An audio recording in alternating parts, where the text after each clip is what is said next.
लोगों ने हंसते हंसते बलिदान दिया, अपने जीवन को होम किया।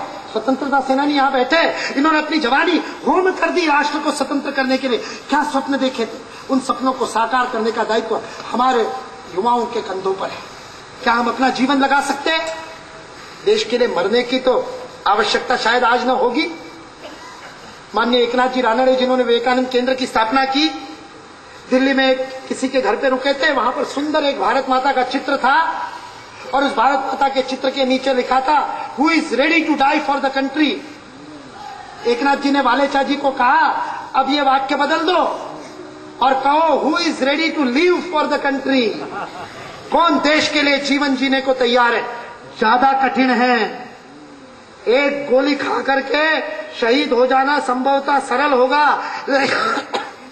लेकिन प्रत्येक क्षण अपने प्रत्येक कर्म से, टूथपेस्ट खरीदते समय एडवर्टाइजमेंट को याद करने की जगह मेरे देश को याद करोगे, तब देश के लिए जी सकोगे। हर क्षण स्वयं से प्रश्न पूछना पड़ता है। और मेरा विश्वास है पिछले 20 वर्षों का, इस देश की युवा शक्ति में ताकत है।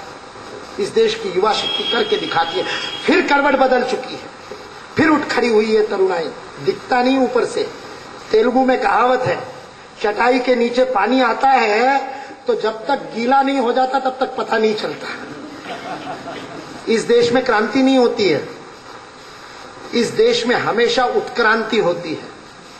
इस देश में परिवर्तन आते हैं, पता ही नहीं चलता। वानर सेना खड़ी हो गई, पुल भी बन गया, रावण अपनी मस्ती में बैठा रहा, और फिर जब आ गए और पहुंच गए, और जब जाकर के अंगद ने अपना चरण रखा और कहा, चरण अंगद ने रखा है, आ उसे कोई हटा दे, तब रावण को समझ में आया ये क्या हो गया। इस देश की तरुणाई भी अंगद की तरह जग उठी है। वो भी उछाल मारने को तैयार है, वो भी रावण की सत्ता के सामने चुनौती के रूप में अपना पग रखने को तैयार है, धर्म का आचरण करने को तैयार है। मेरा तो 20 वर्षों का यही अनुभव है।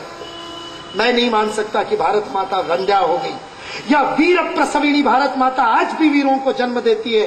केवल आह्वान की आवश्यकता है, और राष्ट्र के लिए अपना सर्वस्व होम करके जीवन जीने के लिए ऐसे व्रती निकल पड़ेंगे। इस विश्वास के साथ मैं अपनी वाणी को विराम देता हूं, इस आह्वान के साथ कि मैंने अपने जीवन में यह व्रत लिया, तेरा तुझको अर्पण क्या लागे मेरा, मां तूने ही तो सब दिया है। ये एक छोटा सा शूद्र 50-60 वर्षों का जीवन दे दिया।